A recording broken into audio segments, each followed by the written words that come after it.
Yes people, good morning, good evening, good afternoon. जो video देख रहा हूं सबके लिए कैसे हैं सब लोग। आई होप सो आप सब लोग जो बहुत बढ़िया रहे होंगे और मैं बता दूं मैं भी बहुत बढ़िया हूं। गाइस आज की क्लास के अंदर हम लोग जो है वो करेंगे हमारे पीजीडी कॉमर्स के अंदर एक नया टॉपिक जिसका नाम है फाइनेंशियल स्टेटमेंट ऑफ कंपनी।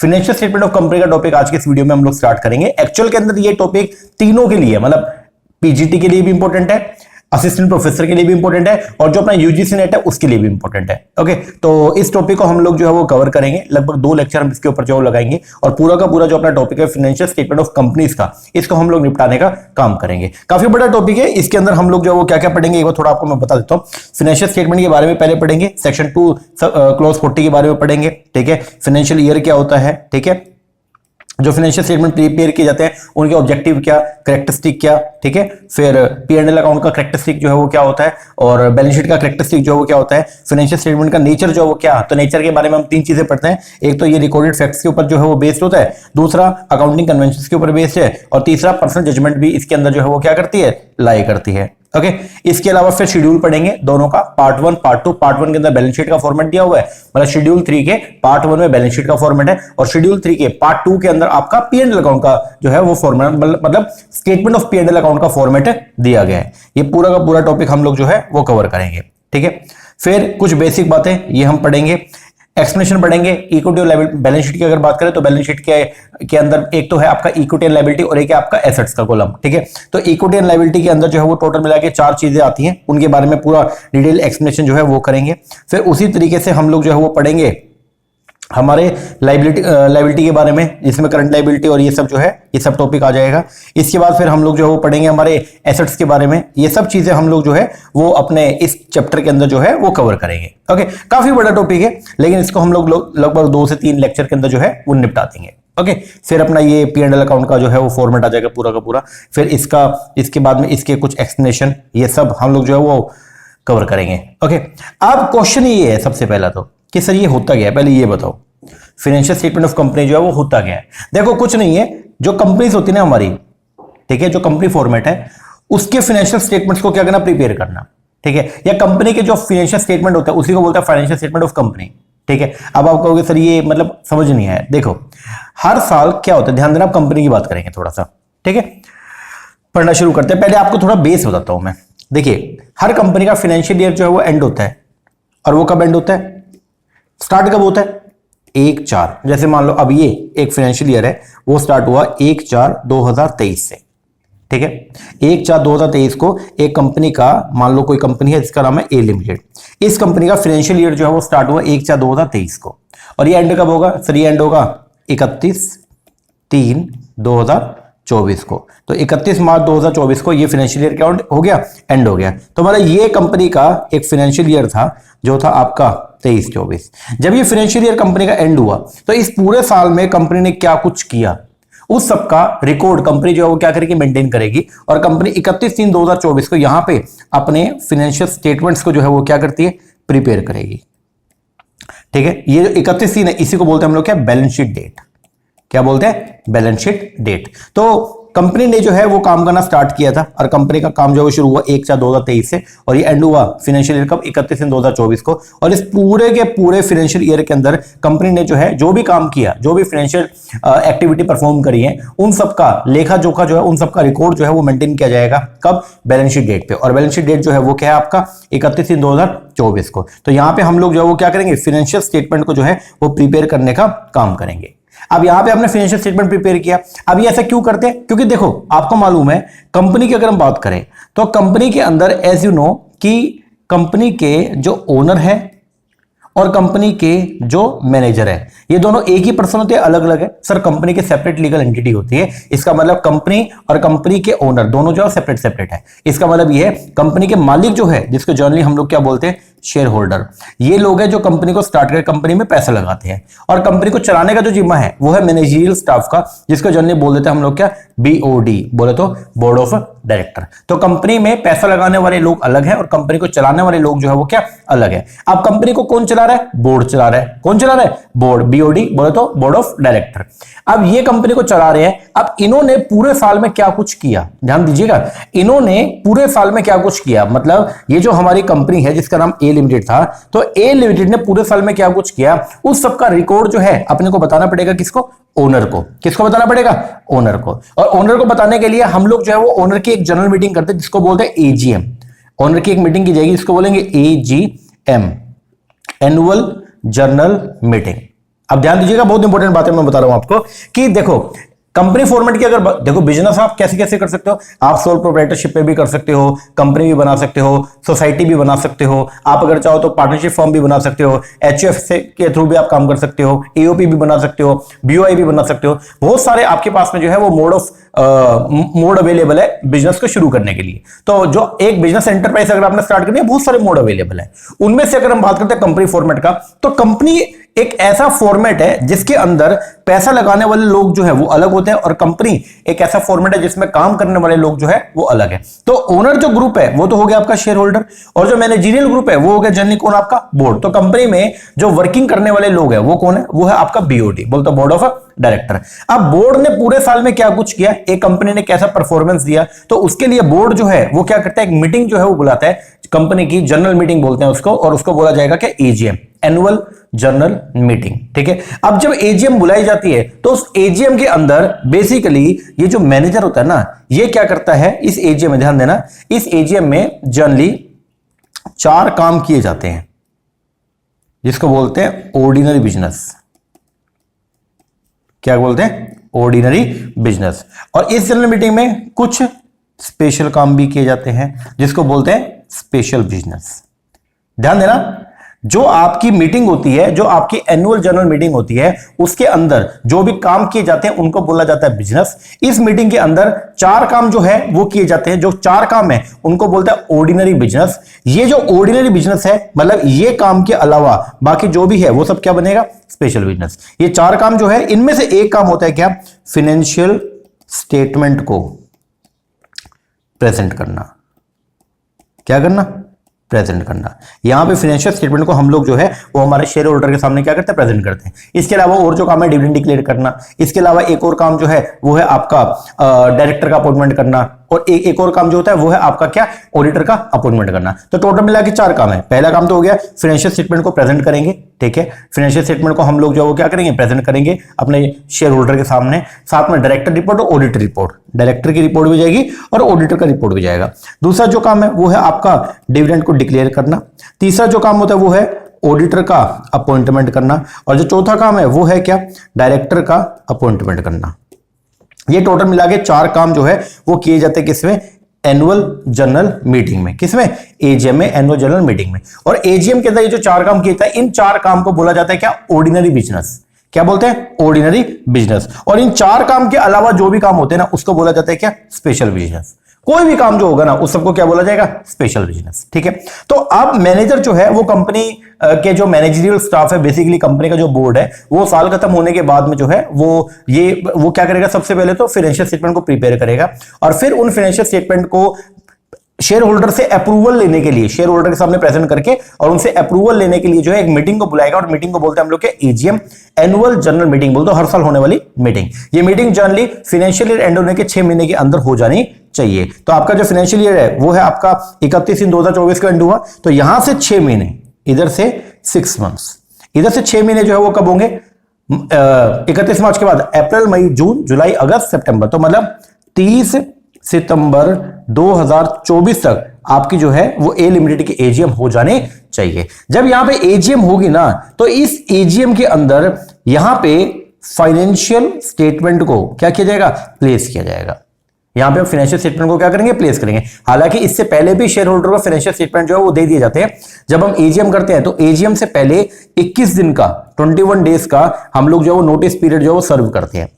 जिस दिन आपने एजीएम करना है उससे 21 दिन पहले हमको जो है इंटीमेट करना पड़ता है किसको? शेयर होल्डर को, भाई इस डेट को हम लोग जो है वो क्या करने वाले? एजीएम करने वाले हैं। तो जब हम नोटिस भेजते हैं एजीएम का, जब नोटिस उनको भेजा जाएगा शेयर होल्डर को, तो उस नोटिस के अंदर हम लोग कंपनी के फाइनेंशियल स्टेटमेंट्स को ऑलरेडी जो है वो क्या करते हैं? एनक्लोज करके भेजते हैं। तो इसीलिए अपने को फाइनेंशियल स्टेटमेंट बनाना बहुत ही क्या जरूरी है। अब आपको मालूम है कंपनी जो स्टार्ट कैसे होती है, कंपनी के स्टार्ट होने का मतलब कंपनी के इनकॉर्पोरेशन का पूरा एक प्रोसेस है जो लिखा गया कहां, कंपनी एक्ट में। कंपनी का जो वाइंड अप है उसका भी पूरा एक प्रोसेस है जो लिखा गया कहां, कंपनी एक्ट में। तो कंपनी फाइनेंशियल स्टेटमेंट को कैसे प्रिपेयर करेगी, ये सब भी कहां लिखा गया, कंपनी एक्ट में।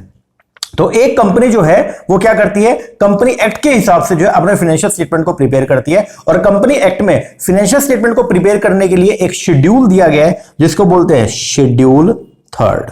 शेड्यूल थर्ड के हिसाब से हम लोग जो है वो क्या करते हैं, कंपनी बनाने का मतलब कंपनी की जो फाइनेंशियल स्टेटमेंट उनको प्रिपेयर करने का काम करते हैं। शेड्यूल 3 के अंदर इसके दो पार्ट है, एक है आपका पार्ट 1, एक है आपका पार्ट 2। पार्ट 1 की अगर बात करें तो शेड्यूल 3 के पार्ट 1 के अंदर बेसिकली जो है वो फॉर्मेट दिया गया किसका, बैलेंस शीट बनाने का। और शेड्यूल 3 के पार्ट 2 में जो फॉर्मेट है वो दिया गया किसका, स्टेटमेंट ऑफ P&L अकाउंट बनाने का। ठीक है ना। तो जो आपका पार्ट 1 या पार्ट 2 है इसके अंदर बेसिकली आपको जो है वो दिया हुआ है क्या, फॉर्मेट। क्या रखे, फॉर्मेट। आई होप से शायद आपको समझ में आया होगा कि कहानी क्या है।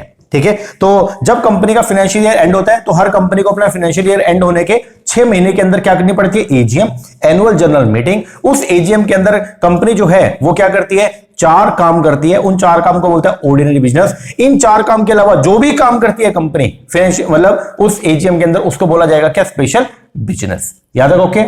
अब जो ऑर्डिनरी बिजनेस है उसके अंदर सबसे पहला काम जो है वो क्या होता है, फाइनेंशियल स्टेटमेंट को हम लोग जो है वो क्या करते हैं, शेयर होल्डर के सामने प्रस्तुत करने का काम करते हैं। उनको हम बताते हैं कि हमने पूरे साल के अंदर क्या कुछ किया। अब कंपनी ने पूरे साल में क्या कुछ किया, कंपनी की क्या एसेट्स है, क्या लायबिलिटी है, कंपनी की कितनी इनकम है, कंपनी ने कितना रेवेन्यू जनरेट किया था, ये सब चीजें लिखी जाती है कहां पे, कंपनी के फाइनेंशियल स्टेटमेंट में। किसमें, कंपनी के फाइनेंशियल स्टेटमेंट में। तो हर कंपनी के लिए इसलिए मैंडेटरी है कि हर कंपनी जो अपने फाइनेंशियल स्टेटमेंट को जो है वो क्या करेगी, प्रिपेयर करेगी। अब प्रिपेयर कैसे करेंगे, तो प्रिपेयर करेंगे एज पर कंपनी एक्ट 2013। तो हर कंपनी फाइनेंशियल स्टेटमेंट को प्रिपेयर करेगी एज पर कंपनी एक्ट 2013 के हिसाब से। आई होप तो शायद आपको समझ में आ गया होगा। अब थोड़ा बहुत पढ़ना शुरू करेंगे। अच्छा, ये याद रखना कि कंपनी, ये तो बेसिक बात है कि कंपनी में एक तो ओनर ग्रुप है और एक मैनेजरियल ग्रुप है। ठीक है। तो ओनर ग्रुप जो पैसा लगाने वाला बंदा और मैनेजरियल ग्रुप जो कंपनी को चलाने वाला बंदा। इसके अंदर इसमें मेन जो है वो कौन है, बोर्ड ऑफ डायरेक्टर। अब जो मैनेजर है या जो आपका बोर्ड है वो बेसिकली क्या करता है, एक मीटिंग को जो है बुलाने का काम करता है। हर साल शेयर होल्डर की मीटिंग होती है, वो उसको बोला जाता है क्या, उसको बोला जाएगा एजीएम, एनुअल जनरल मीटिंग। इस एजीएम के अंदर हम लोग जो है वो कई सारे काम करते हैं। उनमें से जो काम है उनको 2 पार्ट में डिवाइड किया जाता है। एक होता है ऑर्डिनरी बिजनेस, एक है स्पेशल।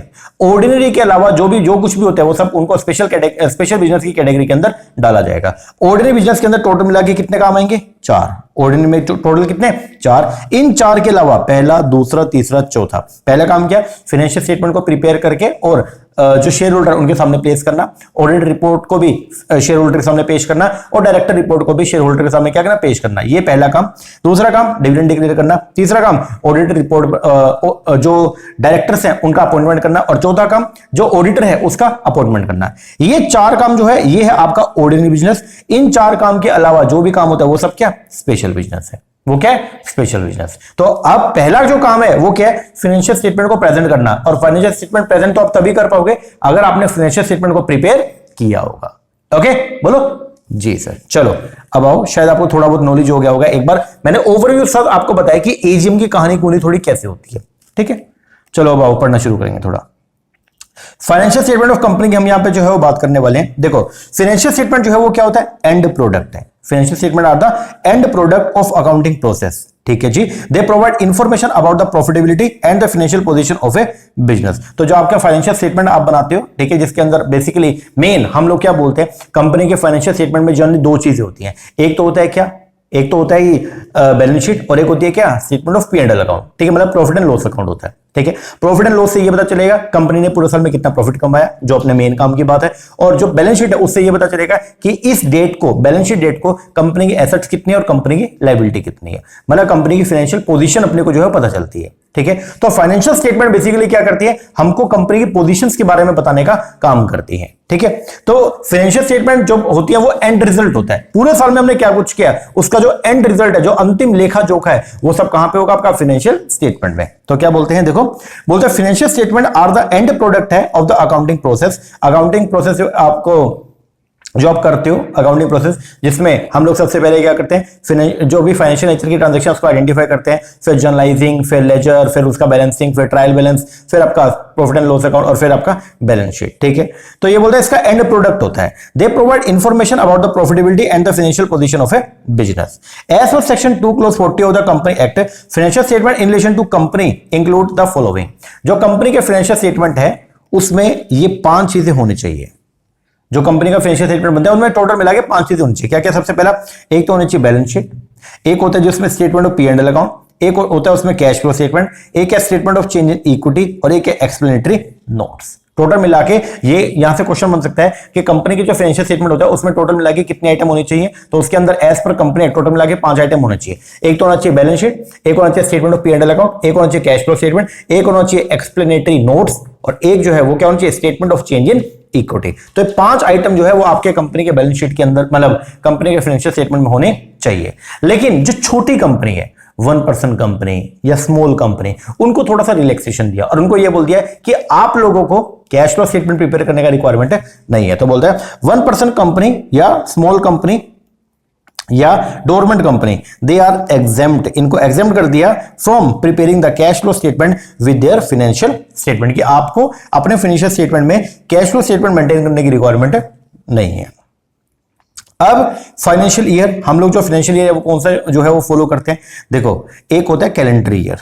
क्या होता है? कैलेंडर ईयर, जो स्टार्ट होगा कब से, 1 जनवरी से, और ये एंड होगा 31 दिसंबर को। कब शुरू हुआ? 1 जनवरी से, और एंड कब हुआ? 31 दिसंबर को। ठीक है, अब एक होता है फाइनेंशियल ईयर। अपने इंडिया के अंदर जो हम फाइनेंशियल ईयर फॉलो करते हैं वो स्टार्ट होता है 1 अप्रैल से और वो एंड होगा कब? 31 मार्च को।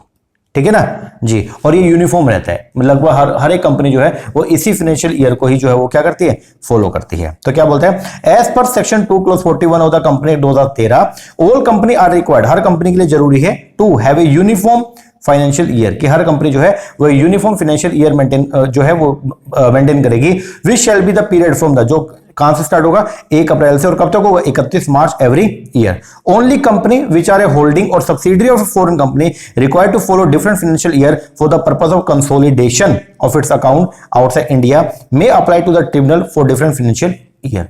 जनरली तो क्या है, देखो इस बात में इस पैरा में क्या बोला गया, जनरली हर कंपनी क्या करेगी, फाइनेंशियल ईयर अडॉप्ट करेगी जो स्टार्ट होगा कब से, 1 अप्रैल से और एंड होगा 31 मार्च। लेकिन मान लो ये अपनी इंडिया की कंपनी थी, इसका नाम था ए लिमिटेड, और ये ए लिमिटेड जो है वो सब्सिडियरी है किसकी, बी लिमिटेड की, जो कि है मान लो यूएस के अंदर।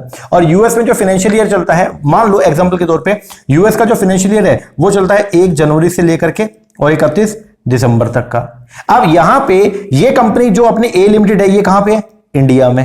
कहां पे, इंडिया, और ये सब्सिडियरी है और ये जो है ये इसकी क्या, होल्डिंग है। तो आपको मालूम है होल्डिंग कंपनी को जो है वो 2 अकाउंट प्रिपेयर करने पड़ते हैं, एक तो इसको खाता बनाना पड़ता है अपना खुद का, और एक बनाना पड़ेगा पूरे के पूरे किसका, ग्रुप का। किसका, ग्रुप का। और जब ये ग्रुप के अकाउंट प्रिपेयर करती है तो उसके अंदर ये होल्डिंग कंपनी अपना खुद का भी खाता लेती है, मतलब खुद के भी फाइनेंशियल स्टेटमेंट होते हैं, और साथ में जितनी भी सब्सिडियरी कंपनीज होती है, ठीक है, तो उनके भी फाइनेंशियल स्टेटमेंट इसमें होते हैं। अब जब ये इंडिया वाली कंपनी को बोलेंगे कि आप भी अपने फाइनेंशियल स्टेटमेंट दो, अब इंडिया वाली के फाइनेंशियल स्टेटमेंट तो जो है वो तो 1 अप्रैल से 31 मार्च तक के, तो इसका मतलब ये तो अधूरे होंगे, और जबकि इसको चाहिए कब से, 1 जनवरी से लेके 31 दिसंबर तक के। तो अब ये सब्सिडियरी कंपनी जो है वो फंस गई, क्योंकि सब्सिडियरी कंपनी इंडिया में काम कर रही है, तो इंडिया में अगर ये काम कर रही है तो इसको काम करना पड़ेगा इंडियन कंपनी एक्ट के हिसाब से। लेकिन क्योंकि ये सब्सिडियरी है बी लिमिटेड की, तो बी लिमिटेड की इसको फोर्स करेगी भाई हमको जो है वो अकाउंट प्रिपेयर करके दो, और जो कब से कब तक के, 1 जनवरी से 31 दिसंबर तक के। तो इस केस के अंदर कंपनी यहां पे फंस जाती है। तो कंपनी जो है यहां पे ए लिमिटेड, ये बेसिकली क्या करेगी, ट्रिब्यूनल को, बोले तो कोर्ट को, सीधा बोलता हूं, कोर्ट को अप्लाई करेगी और उसको बोलेगी देखो जी हम वैसे तो इंडिया के अंदर अपना बिजनेस ऑपरेट कर रहे हैं, लेकिन क्योंकि हम सब्सिडियरी कंपनी है किसकी, यूएसए की एक होल्डिंग कंपनी है, उसके हम सब्सिडियरी हैं, तो हमको अकाउंट इसके हिसाब से भी प्रिपेयर करने पड़ेंगे। तो फिर कोर्ट आपको जो है वो अप्रूवल दे सकता है कि ठीक है आप अपने अकाउंट ऐसे प्रिपेयर कर सकते हो। जनरल सिनेरियो के अंदर कोई भी इंडियन कंपनी जो है वो जो अकाउंट प्रिपेयर करेगी उसका जो फाइनेंशियल ईयर रहेगा वो रहेगा कब से, 1 अप्रैल से लेकर के और 31 मार्च तक का। ओके जी सर। तो यहां पे जो रिलैक्सेशन है वो किसको है, रिलैक्सेशन है किसको, only company which are a holding या subsidiary of a foreign company, ठीक है ना, इनको सिर्फ रिलैक्सेशन दिया गया कि आप ठीक है, आप अगर चाहो तो डिफरेंट फाइनेंशियल ईयर को भी आप फॉलो कर सकते हो। इसके बाद values that A company should observe while preparing financial statement, मतलब जब भी आप फाइनेंशियल स्टेटमेंट को प्रिपेयर करेंगे तो किन किन बातों का ध्यान रखेंगे। तो सबसे पहली बात कि आप जो भी फाइनेंशियल स्टेटमेंट बनाएंगे वो ऐसे हो that shall give a true and fair review, जो true and fair review provide कर रहा हो of the statement of affair of the company. दूसरा, जो भी फाइनेंशियल स्टेटमेंट बनाए जाएंगे तो उनको बनाने के लिए आप नेसेसरी जो भी आपका अकाउंटिंग स्टैंडर्ड है उनको क्या करेंगे, फॉलो करेंगे। तो बोलता है the financial statement of A company shall comply with the accounting standard notified under section 133, और जो भी फाइनेंशियल स्टेटमेंट को आप प्रिपेयर करोगे वो उसी फॉर्मेट में होंगे जिस फॉर्मेट के अंदर आपको बनाने चाहिए as per the company act. तो फाइनेंशियल स्टेटमेंट को बनाने का जो फॉर्मेट है वो दिया गया शेड्यूल 3 में, किसमें, शेड्यूल 3, और शेड्यूल 3 के अंदर दो फॉर्मेट जो है वो दिए गए हैं, एक है पार्ट 1, एक है पार्ट 2। पार्ट 1 के अंदर बताया गया किसके बारे में, यहां फॉर्मेट दिया गया बैलेंस शीट बनाने का, और पार्ट 2 में फॉर्मेट जो है वो दिया गया किसका, P&L अकाउंट प्रिपेयर करने का। ओके, तो यहां पे जो है क्या बोलते हैं, the prescribe form of the preparation of the balance sheet has been given in the part 1 of schedule 3, और जो प्रिस्क्राइब फॉर्म है और preparation of the statement of profit and loss account has been given in the part 2 of the schedule 3। फिर बोलता है board of director जो है वो रिप्रेजेंट करेंगे financial statement before the share holder for their approval at an every AGM. अब ये देखो, आपको मैंने अभी थोड़ी देर पहले बताया था, हर एजीएम के अंदर बेसिकली जो है वो जो बोर्ड ऑफ डायरेक्टर है वो क्या करते हैं, अपने फाइनेंशियल स्टेटमेंट को जो है वो पेश करते हैं किसके सामने, शेयर होल्डर के सामने, ठीक है, और फिर शेयर होल्डर उसके ऊपर जो है वो क्या करते हैं, अपनी अप्रूवल देते हैं। The auditor report and the director report must be attach to the financial statement of the company. तो बोलता है ऑडिटर की रिपोर्ट और जो डायरेक्टर की रिपोर्ट है उनको भी अटैच करना पड़ता है किसके साथ, to the financial statement of a company, ठीक है। तो यहां पे हम लोगों ने जो है वो क्या पढ़ा अभी तक, फाइनेंशियल स्टेटमेंट जो है वो क्या है। तो इंडिया के अंदर कंपनी एक्ट जो है वो कंपनीज को गवर्न करता है, और कंपनी एक्ट के अंदर जो है फाइनेंशियल स्टेटमेंट के बारे में बताया गया कि फाइनेंशियल स्टेटमेंट में टोटल मिला के 5 आइटम आएगी, ये हमने देख लिया। इसके बाद फिर यहाँ पे बताया गया फाइनेंशियल ईयर के बारे में, और फिर बताया गया है कि जब आप कंपनी फाइनेंशियल स्टेटमेंट को प्रिपेयर करेगी तो किन किन बातों का ध्यान रखेगी, वो सब हमने यहाँ पे देख लिया। अब इसके बाद आगे जो है वो स्टार्ट हो रहा है objective of preparing the financial statement. हम फाइनेंशियल स्टेटमेंट क्यों बनाते हैं, उसके पीछे के हमारे ऑब्जेक्टिव क्या। सबसे पहला, हम फाइनेंशियल स्टेटमेंट को बनाते हैं क्या करने के लिए, अपने ऑर्गेनाइजेशन का, अपने कंपनी का P&L अकाउंट देखने के लिए कि हमने जो पूरे साल के अंदर कितना प्रॉफिट कमाया और कितना लॉस बियर किया, ठीक है। तो फाइनेंशियल स्टेटमेंट प्रिपेयर किए जाते हैं क्या करने के लिए, प्रेजेंट करने के लिए a true and fair view of the financial performance of the business. दूसरा, हम फाइनेंशियल स्टेटमेंट को प्रिपेयर करते हैं ये देखने के लिए कि एक पर्टिकुलर डे को हमारी फाइनेंशियल पोजीशन कैसी है, कितनी हमारे पास एसेट है, कितनी हमारे पास लायबिलिटी है, जिसमें हम बोलते हैं to present a true and fair view of the financial position of the business. आप जो अपने फाइनेंशियल स्टेटमेंट, उनके कैरेक्टरिस्टिक क्या है, सबसे पहला, जो भी फाइनेंशियल स्टेटमेंट होते हैं ना वो सब पास्ट पीरियड से रिलेटेड होते हैं। तो बोलते हैं financial statement are related to the past period and hence are historical document.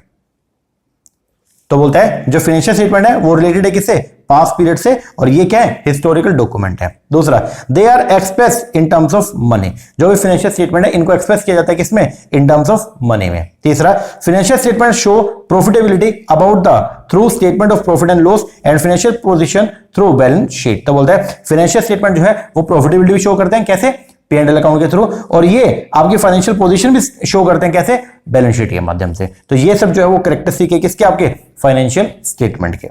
अब फाइनेंशियल स्टेटमेंट में दो चीजें आती है, एक तो आती है आपकी बैलेंस शीट, एक है P&L अकाउंट। अब बैलेंस शीट के क्या क्या कैरेक्टरिस्टिक है उसको समझते हैं। तो बोलता है बैलेंस शीट के बारे में यहां पे जो है बोला गया, बैलेंस शीट पोर्ट्रे करती है relationship between equity and liability के बीच में और एसेट के बीच में, ठीक है। और बैलेंस शीट के जरिए अपने को यह बता देता है कि equity plus liability is equal to asset. तो इसका मतलब टोटल जो होता है इक्विटी एंड लायबिलिटी का, ठीक है, वो हमेशा ऑलवेज इक्वल होगा किसके, एसेट साइड के। दूसरा, जो भी आपकी बैलेंस शीट प्रिपेयर की जाती है वो एक प्रिस्क्राइब डेट को प्रिपेयर की जाती है। तो बोलता है it is prepared on a particular date and not for a period. ये एक पीरियड के लिए नहीं होती बल्कि एक पर्टिकुलर डेट को फाइनेंशियल पोजीशन शो की जाती है, ठीक है।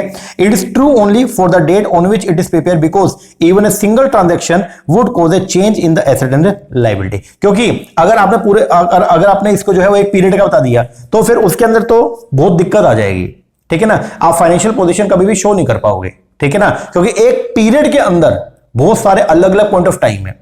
तो इसीलिए जो भी आपकी बैलेंस शीट बनती है वो एक पर्टिकुलर डे को बनती है, एक पर्टिकुलर टाइम पे बनती है। और फिर बताया जाता है क्योंकि जो बैलेंस शीट है वो क्या शो करती है, फाइनेंशियल पोजीशन, और पोजीशन जो है वो एक पूरे पीरियड की नहीं होती, पूरे एक मतलब एक साल के अंदर तो पोजीशन आपकी पता नहीं कितनी बार चेंज होगी। तो तो जो पोजीशन है वो एक पर्टिकुलर टाइम की होती है, तो ये बात थोड़ा ध्यान रखना।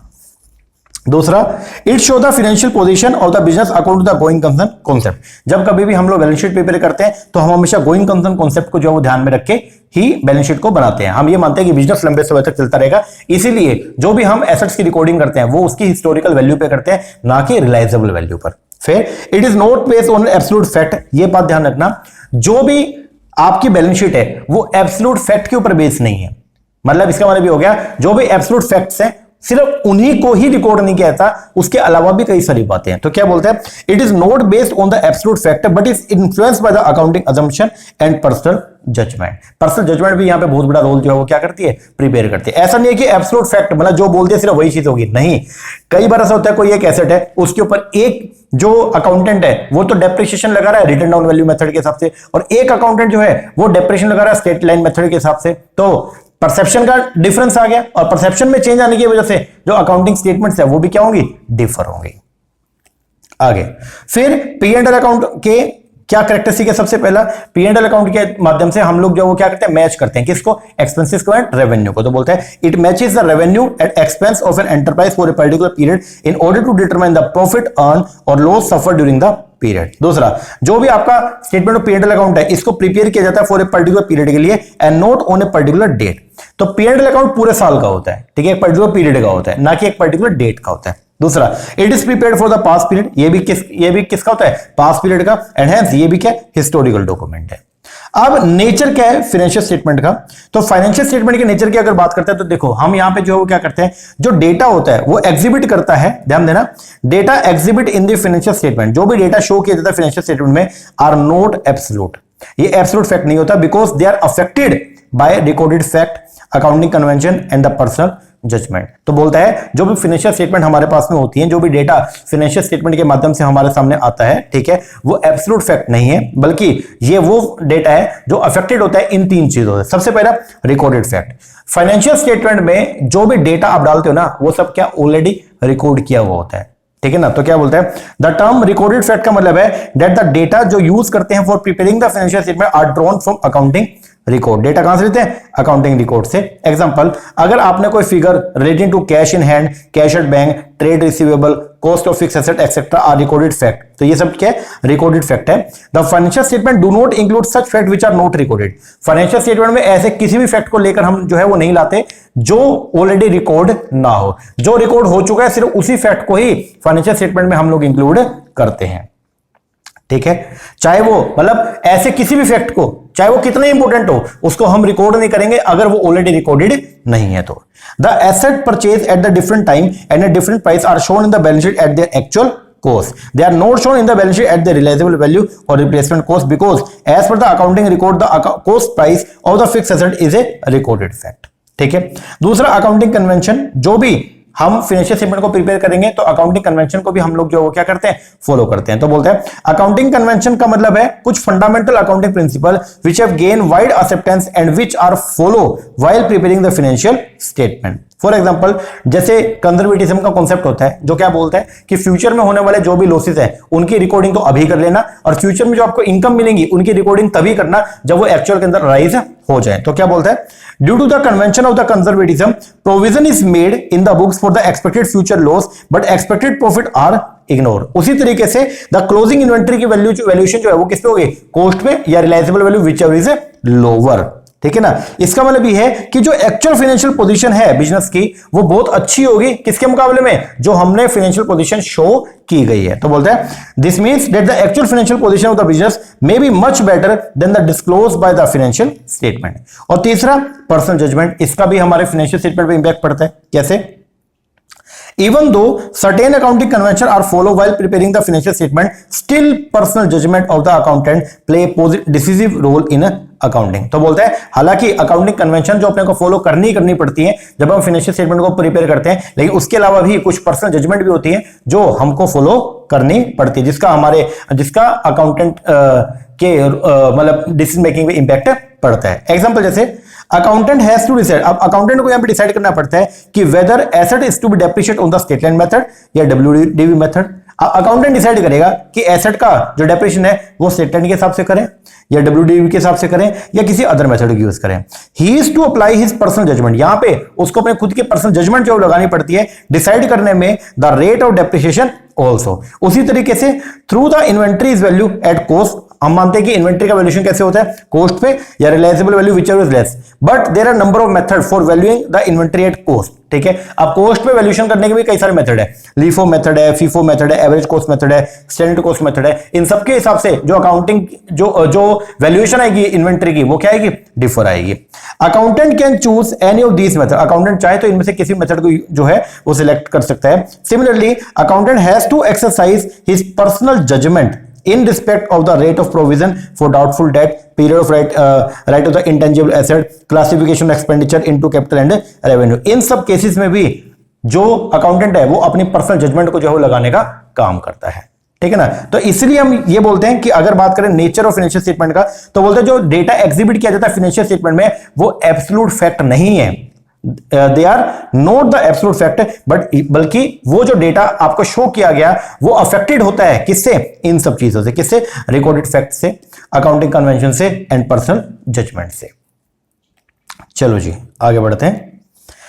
अब यहां पे शेड्यूल 3 के अंदर जो है वो अपने को फॉर्मेट दिया गया है। शेड्यूल 3 की अगर हम बात करते हैं तो शेड्यूल 3 जो है कंपनी एक्ट के अंदर बताया गया, इसमें फॉर्मेट दिया गया for preparing the balance sheet and the statement of P&L account. ठीक है, शेड्यूल 3 के पार्ट 1 में जो है वो फॉर्मेट दिया गया है किसका, आपके बैलेंस शीट का, और शेड्यूल 3 के पार्ट 2 में फॉर्मेट जो दिया गया किसका, P&L अकाउंट का। तो बोलते हैं balance sheet and the statement of P&L account of the company must be prepared as per the format given in schedule 3। Schedule 3 does not offer any horizontal format, ये बात ध्यान रखना, शेड्यूल 3 में कोई हॉरिजॉन्टल फॉर्मेट नहीं है, बल्कि उसके अंदर क्या वर्टिकल फॉर्मेट है। ये क्वेश्चन यहां से बन सकता है कि शेड्यूल 3 के अंदर चाहे बैलेंस शीट की बात कर लो वो भी ऐसे बनती है, और चाहे आप P&L अकाउंट की बात कर लो वो भी ऐसे बनता है। बोले तो स्टेटमेंट बेस्ड, ना कि टी शेप। पहले अगर मैं फॉर्म की बात करता हूं तो फॉर्म के जो P&L अकाउंट है वो कैसे बनता है, फॉर्म का P&L अकाउंट ऐसा बनता है, यहां पे सारी की सारी क्या आएंगी, बाय इनकम, और यहां टू एक्सपेंस। फॉर्म की बैलेंस शीट की अगर बात करें तो वो ऐसे बनती है, यहां आएंगी एसेट्स, यहां आएंगी लाइबिलिटी, ऐसा होता है ना। लेकिन अगर हम बात करते हैं किसका, कंपनी का, तो कंपनी के जो फाइनेंशियल स्टेटमेंट है वो बनते हैं एज पर शेड्यूल 3, और शेड्यूल 3 के हिसाब से जो कंपनी की, ध्यान देना, कंपनी का P&L अकाउंट है वो आपका स्टेटमेंट बेस बनता है। ठीक है ना, तो वो कैसा, वो ऐसा, वो लंबा चलेगा इस तरीके से। ठीक है, वो टी शेप नहीं बनता। और वही अगर मैं बात करता हूं किसका, कंपनी के P&L अकाउंट का, तो वो भी कैसा बनता है, स्टेटमेंट बेस बनता है, वो भी आपका अकाउंट फॉर्मेट में नहीं बनता। तो ये बात ध्यान रखना कि कंपनी के फाइनेंशियल स्टेटमेंट अकाउंट फॉर्मेट में नहीं बनते हैं। ठीक है, वो हॉरिजॉन्टल नहीं होते बल्कि वो वर्टिकल होते हैं। हॉरिजॉन्टल होता है ऐसे और वर्टिकल है इस तरीके से। ठीक है, तो कंपनी के जो भी फाइनेंशियल स्टेटमेंट है जिसके अंदर मेन दो चीजें आएंगी, एक तो क्या बोलो, एक तो क्या आएगा, स्टेटमेंट ऑफ P&L अकाउंट, बोल तो प्रॉफिट एंड लॉस अकाउंट, और एक आएगा बैलेंस शीट। ये दोनों के दोनों जो है वो स्टेटमेंट फॉर्म में बनते हैं, ना कि, ध्यान देना, ये दोनों स्टेटमेंट फॉर्म में बनते हैं, ना कि अकाउंट फॉर्म में। अब पार्ट 1 के अंदर जो है वो फॉर्मेट दिया गया किसका, बैलेंस शीट का। पार्ट 1 के अंदर फॉर्मेट दिया गया किसका, बैलेंस शीट का। यहां पे बता रखा है, ऊपर आएगा नेम ऑफ द कंपनी, फिर बैलेंस शीट एज एट। ठीक है, पहले यहां पे हम ना वर्ड यूज करते थे on, balance sheet as on, और फिर डेट आ जाएगा यहां पे। ठीक है, मान लो 31/3/2024। अब यहां पे ओन की जगह जो वर्ड यूज होता है वो क्या होता है, एट। इसका पूरा प्रोसेस मैं आगे बताऊंगा ऐसा क्यों करते हैं। ठीक है, तो अब देते हैं बैलेंस शीट एज एट। ठीक है, और जो P&L अकाउंट होता है वो बनता है फॉर द ईयर एंडेड। ठीक है ना, तो P&L अकाउंट में ये वर्ड हम यूज करते हैं फॉर द ईयर एंडेड, और बैलेंस शीट में हम जो वर्ड यूज करते हैं वो थे बैलेंस शीट एज ओन। लेकिन अब एज ओन की जगह भी क्या आता है, एज एट आता है। ठीक है, अब ऐसा क्यों होता है, प्रॉपर टाइमिंग की बात होती है, आइए आगे हम पढ़ेंगे। ठीक है, तो बैलेंस शीट की अगर बात करते हैं तो बैलेंस शीट का फॉर्मेट क्या है, शेड्यूल 3 के फॉर्म 1 के अंदर, पार्ट 1 के अंदर बैलेंस शीट का फॉर्मेट जो है वो दिया गया है। ठीक है जी, अब इसमें जो है वो टोटल मिला के 4 कॉलम बनेंगे। पहला कॉलम है पर्टिकुलर्स का, यहां पे तो आपका एक्सप्लेनेशन आ जाएगा सारा। दूसरा जो कॉलम है वो है नोट्स का, जो भी एक्सप्लेनेटरी नोट्स है वो सब लिखे जाएंगे किसमें, नोट्स की कॉलम में। तीसरा जो कॉलम है वहां पे आएगी करंट ईयर का डेटा, मतलब करंट ईयर की फिगर, और जो चौथा कॉलम है इसमें आएगी पास्ट ईयर की फिगर। अगर आपको कंपैरिजन करना है कि इस साल क्या एक्स्ट्रा हुआ, तो आप इजीली करंट ईयर की बैलेंस शीट को देख के कंपैरिजन भी कर पाओ। तो यहां पे जो अपना नया फॉर्मेट है इसके अंदर जो है वो बोला गया कि आप जो प्रीवियस ईयर की फिगर है उनको भी आप साथ में रखेंगे। तो शुरू में तो क्या आएगा, करंट ईयर की जो फिगर है वो, और चौथे जो आपका कॉलम है उसके अंदर जो है वो क्या आएगा, प्रीवियस रिपोर्टिंग पीरियड की जो फिगर्स है वो आएगी। ठीक है, तो सबसे पहले नंबर पे शेयर होल्डर फंड आ गया, इसमें आएगा शेयर कैपिटल। अब शेयर कैपिटल करंट ईयर में शेयर कैपिटल कितनी है, मान लो है 10 लाख, ये यहां, और पिछले साल कितनी थी 8 लाख, तो यहां आ जाएगी कितने 8 लाख। ओके, तो यहां पे अगर हम बात करते हैं बैलेंस शीट में सबसे पहला जो है इक्विटी एंड लायबिलिटी, तो इक्विटी एंड लायबिलिटी के अंदर टोटल मिला के 4 आइटम आएंगे। एक तो है शेयर होल्डर फंड, एक है share application money pending allotment, एक है नॉन करंट लायबिलिटी और एक है आपका करंट लायबिलिटी। तो टोटल लगी कितनी आइटम आ रही है 4। याद करके जाना पड़ेगा इस फॉर्मेट को पूरे के पूरे। तो बैलेंस शीट के फॉर्मेट की अगर मैं बात करता हूं तो बैलेंस शीट में सबसे पहले आएगा इक्विटी एंड लायबिलिटी, उसके अंदर टोटल मिला के कितने आइटम 4। पहली आइटम क्या, शेयर होल्डर फंड, उसमें टोटल 3 आइटम और आएंगी, उसको भूल जाओ एक बार। पहला है शेयर होल्डर फंड, दूसरी share application money pending allotment, तीसरी नॉन करंट लायबिलिटी और चौथी क्या, करंट लायबिलिटी। क्या, करंट लायबिलिटी। फिर इनका टोटल कर लेंगे। ओके, फिर आएगा एसेट साइड। एसेट साइड में टोटल मिला के जो आइटम आएंगे वो कितनी आएंगी 2। पहली कौन सी, नॉन करंट एसेट, और दूसरी कौन सी, current asset. Non current asset के अंदर फिर 5 category, fix asset, non current investment, deferred tax asset, long term loan advances and other non current asset. और करंट एसेट के अंदर टोटल मिला के जो है वो आपकी 6 आइटम आ जाएंगी। फिर इनका टोटल आएगा, और ये टोटल बी और ये टोटल आपका ए, दोनों क्या होंगे, बराबर होंगे।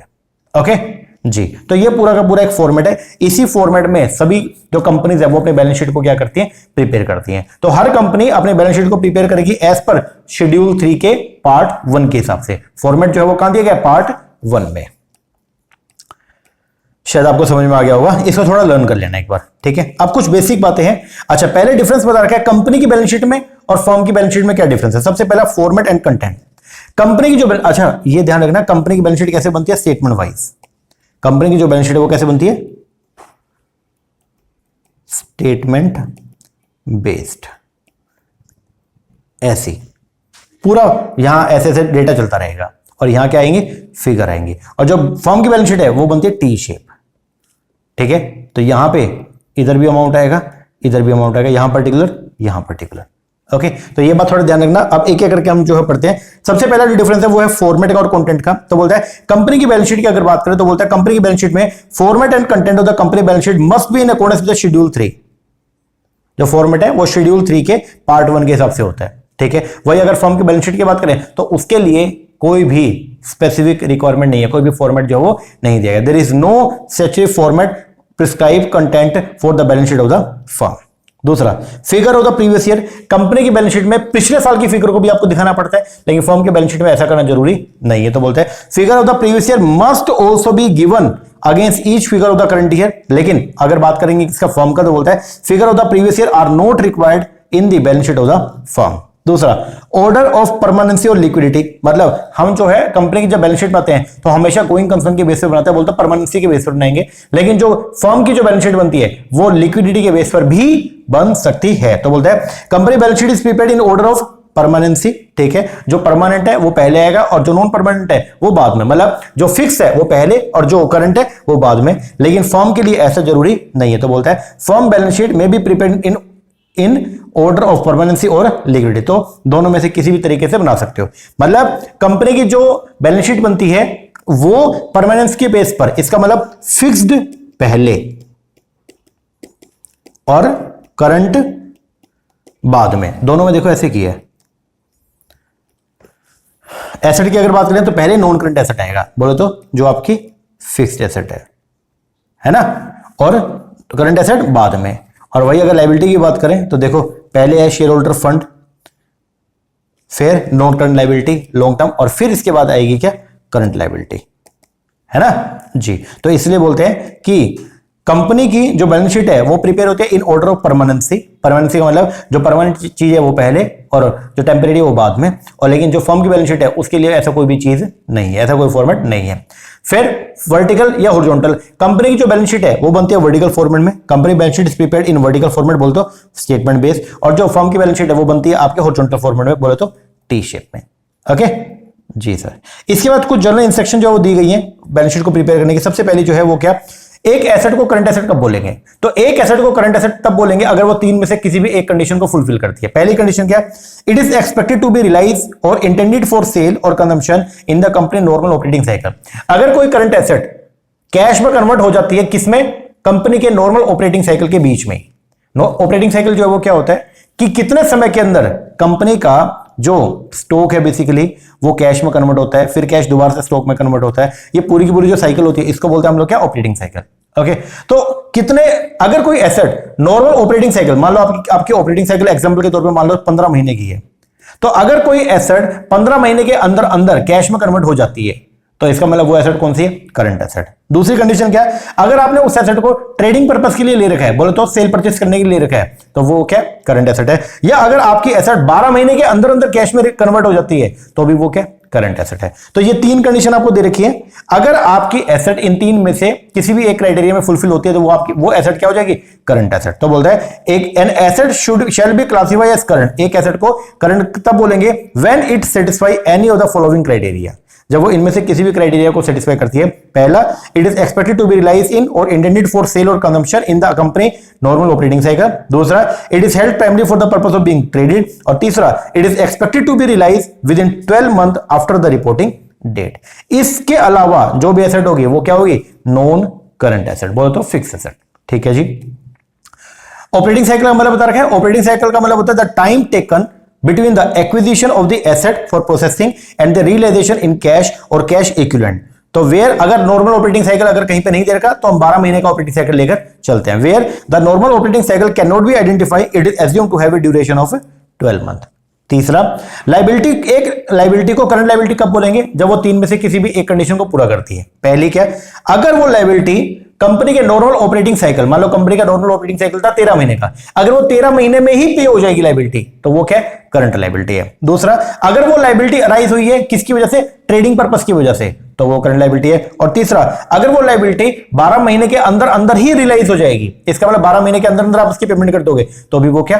करंट लायबिलिटी है। इसके अलावा जो भी लायबिलिटी है वो सब क्या? नॉन करंट लायबिलिटी, बोले तो फिक्स लायबिलिटी। तो बोलता है a liability shall be classified as current. एक लायबिलिटी को करंट लायबिलिटी में क्लासिफाई तब करेंगे when it satisfy any of the following criteria, जब वो तीन में से किसी भी क्राइटेरिया को फुलफिल करती है। पहली, it is expected to be settle in a company normal operating cycle, कि वो लायबिलिटी जो है वो कंपनी नॉर्मल ऑपरेटिंग साइकिल के अंदर जो है वो क्या हो जाएगी? सेटल हो जाएगी, बोले तो उसकी पेमेंट हो जाएगी।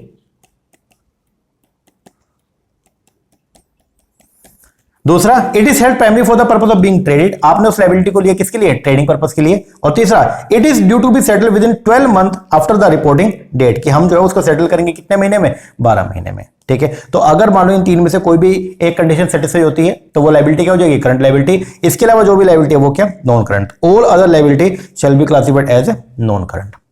अच्छा जी, आगे जो नया आपका शेड्यूल 3 है, जो फॉर्मेट नया फॉर्मेट दिया गया है, उसके अंदर पहले क्या होता था? देखो, पी एंड एल अगर प्रॉफिट है तो उसको हम लिखते थे कहां पे? लायबिलिटी साइड पे। और अगर लॉस होता है, पी एंड एल अकाउंट का लॉस है, तो उसको लिखते थे कहां पे? एसेट साइड पे। ठीक है ना, मतलब प्रॉफिट एंड लॉस को एसेट साइड पे, मतलब प्रॉफिट एंड लॉस का बैलेंस अगर डेबिट बैलेंस है तो उसको एसेट साइड पे लिखते थे, लेकिन अब ऐसा नहीं है। अब अगर मान लो प्रॉफिट एंड लॉस का डेबिट बैलेंस भी है तो भी आप उसको लायबिलिटी साइड पे ही लिखोगे। ठीक है, लेकिन नेगेटिव बैलेंस के तौर पर। ठीक है, तो बोलते हैं no debit balance of the profit and loss along with asset. तो बोलता है एक इंपॉर्टेंट जो चेंज लाए हैं in the schedule 3 is elimination. हमने क्या करते हैं? एलिमिनेट कर दिया debit balance of the profit and loss statement from the assets. It is now be presented as negative balance within the reserve and surplus. आज की date में उसको हम जो है वो कैसे क्या करेंगे? अब उसको रिजर्व एंड सरप्लस में ही बोले तो लायबिलिटी साइड पर ही शो करेंगे एज नेगेटिव बैलेंस। कैसे? नेगेटिव बैलेंस के तौर पे। ओके जी।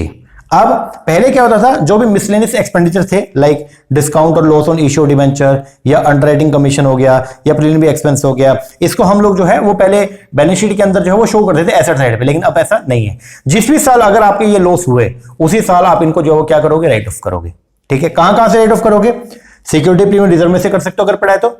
नहीं पड़ा तो जनरल रिजर्व से कर सकते हो। नहीं पड़ा तो अगर आपके पास प्रॉफिट का कोई बैलेंस पड़ा है, मतलब सरप्लस अगर पड़ा है, तो वहां से आप इसको कर लोगे। किस साल करोगे? जिस साल ये एक्चुअल के अंदर अकर हुए हैं। तो बोलते हैं full amount of the miscellaneous expenditure. ध्यान देना, फुल अमाउंट जो है किसका? मिसलेनियस एक्सपेंडिचर का, like discount on issue debenture, like underwriting commission, like preliminary expenses, it shall be return of from the security premium reserve. कहां से इसको right of करेंगे? या तो सिक्योरिटी प्रीमियम का बैलेंस पड़े वहां से, या जनरल रिजर्व के बैलेंस से, या सरप्लस के बैलेंस से। ओके, यहां से हम इसको राइट ऑफ कर लेंगे किस साल में? जिस साल ये एक्चुअल के अंदर लॉस अकर हुए हैं। आगे शेड्यूल 3 ने पहले शेड्यूल्स का कॉन्सेप्ट होता था जिसके अंदर एक्सप्रेशन हम लिखते थे, उसको हटा दिया। उसकी जगह पे हम जो है एक नया फॉर्मेट जो है वो ऑप्ट किया जिसको बोलते हैं नोट्स। तो बोलते हैं schedule 3 has eliminated the concept of schedule and henceforth such information is to be furnished in terms of notes to account. तो पहले शेड्यूल्स होते थे अलग अलग, अब उसकी जगह क्या हो गए? नोट्स हो गए हैं। ठीक है, मतलब बेसिकली जो भी आपकी आइटम है, जैसे मान लो शेयर कैपिटल, अब उसका पूरा जो एक्सप्लेनेशन है वो लिखा जाएगा कहां पे? नोट्स में। बैलेंस शीट में तो आप सीधा शेयर कैपिटल का एक अमाउंट लिख दोगे। मान लो शेयर कैपिटल का अमाउंट लिखा हुआ 15 लाख, लेकिन इस 15 लाख में क्या क्या एलिमेंट्स है वो सब जो है वो लिखे जाएंगे कहां पे? आपके नोट्स टू अकाउंट्स में। मतलब एक्सप्लेनेशन सारी लिखी जाएगी कहां पे? नोट्स टू अकाउंट्स में। फिर अगले में क्या बोलते हैं? Schedule 3 require that on the face of the balance sheet and statement of P&L account only one amount shall be shown against each item and detail of that item shall be given in note relating to that item। इसका मतलब ये है कि balance sheet के अंदर आप तो final amount ही बताओगे और जो उसका एक्सप्लेनेशन है वो दिखाओगे कहां पे? नोट्स में। वो कहां दिखाओगे? नोट्स में। ठीक है, एग्जांपल बता रखे हैं, share capital will be shown as one amount on the face of the balance sheet return, इसको लिखा गया number 1 in the note 1 column and the detail of the share capital will be given in the notes to accounts under note 1। तो explanation सारी जो है वो आएगी कहां पे? नोट्स में। कहां आएगी? नोट्स में। आगे लास्ट पॉइंट जो है वो इंपॉर्टेंट, वो क्या है? बोलते हैं as per the schedule 3 if a balance sheet is to be prepare for the example, मान लो अगर आपने बैलेंस शीट बनाया 31 मार्च 2024 का, ठीक है, आपका फाइनेंशियल ईयर एंड हो रहा है 31 मार्च 2024 को और उसके आपने बैलेंस शीट बनाई, then the date of the balance sheet will be stated as at 31 March 2024 and note as on 31 March 2024। पहले जो वर्ड यूज करते थे वो करते थे एज ऑन, लेकिन अब करेंगे एज एट। ऐसा क्यों? ऑन को हमने एट से रिप्लेस क्यों कर दिया? ऑन अब रिप्लेस होगा, उसकी जगह क्या? एट वैल्यू एट लगाते हैं। क्यों? क्योंकि देखो ऑन का मतलब इस दिन में तो सुबह मान लो आपकी एसेट 1 करोड़ की है, ऐसा नहीं हो सकता कि शाम को आपकी एसेट 1.5 करोड़ की हो जाए, हो सकती है। तो इसका मतलब एक ही दिन में अगर मैं सुबह अगर एसेट बैलेंस शीट प्रिपेयर करता तो मेरी बैलेंस शीट की वैल्यू होती 1 करोड़ और शाम को मेरी बैलेंस शीट की वैल्यू कितनी होती? 1.5 करोड़। तो फर्क आ गया नहीं आ गया? आ गया। इसीलिए अब हम एक पर्टिकुलर टाइम लेके चलते हैं कि इस दिन और इस टाइम पर एट 5 PM या at the end of the day, हम ये वर्ड को यूज करते हैं ताकि उस दिन किस पॉइंट ऑफ टाइम पे हमारी बैलेंस शीट की जो है वो रिकॉर्डिंग की जा रही है। क्योंकि देखो अब जैसे बड़ी बड़ी जो कंपनीज है उनकी दिन रात ट्रांजैक्शंस होती है, तो हर सेकंड के अंदर जो फाइनेंशियल स्टेटमेंट है वो क्या होती है? चेंज होती है। फाइनेंशियल जो स्टेटमेंट है, जो डेटा है वो चेंज होता है, और अगर डेटा चेंज होगा तो पोजीशन भी क्या होगी? चेंज होगी। तो इसीलिए पहले बैलेंस शीट बनाते एज ओन वर्ड यूज करते थे, लेकिन अब हम लोग जो एज एट वर्ड यूज करते हैं। ठीक है ना? तो बोलते हैं this is because the word on refer to the entire duration of the day consisting of 24 घंटे का, whereas the word at refer to a particular point of time. Since balance sheet is prepared to depict the financial position of the enterprise as a particular point of time, that is at the end of the day business hour, the word at should be used instead of on. तो आज की date में हम लोग जब balance sheet बनाएंगे तो ऐसे लिखेंगे for the period ending, for the period या as on, ना तो आएगा for the period ना आएगा as on, बल्कि आएगा as at। क्या आएगा? as at। तो बैलेंस शीट जब बनाएंगे तो वहां पे जो हम वर्ड यूज करते हैं वो क्या आएगा? as at। तो एज ओन की जगह वर्ड जो यूज करेंगे वो क्या होगा? As eight. ओके, बोलो जी सर। तो ये कुछ बातें हैं जो बेसिकली हम लोग जो है वो क्या करेंगे? फॉलो करेंगे। कुछ जनरल इंस्ट्रक्शन जो है वो दे रखी है बैलेंस शीट को प्रिपेयर करने का। एक बार यूं करो, इतना ही कर लो। इसके आगे का जो टॉपिक है अब explanation of equity and liability और एक्सप्लेनेशन ऑफ एसेट, वो करते हैं फिर अपन नेक्स्ट वीडियो में। ओके, एक बार आप इतना कर लीजिए। ठीक है, लेक्चर कैसा लगा कमेंट करके जरूर बताना। अच्छा लगा अच्छा कमेंट कीजिएगा, कोई कमी लगी है वो भी बताना। बाकी अगर आप लोग जो है वो हमारा पीजीटी का या असिस्टेंट प्रोफेसर का या नेट का अगर आप बैच परचेस करना चाहते हैं, नीचे नंबर है, इस पर कॉल करके या व्हाट्सएप करके आप लोग कोर्सेज की इंक्वायरी कर सकते हैं। ओके जी सर, चलो एक बात ना करो, बाकी मिलते हैं नेक्स्ट वीडियो में। तब तक के लिए थैंक यू वेरी मच।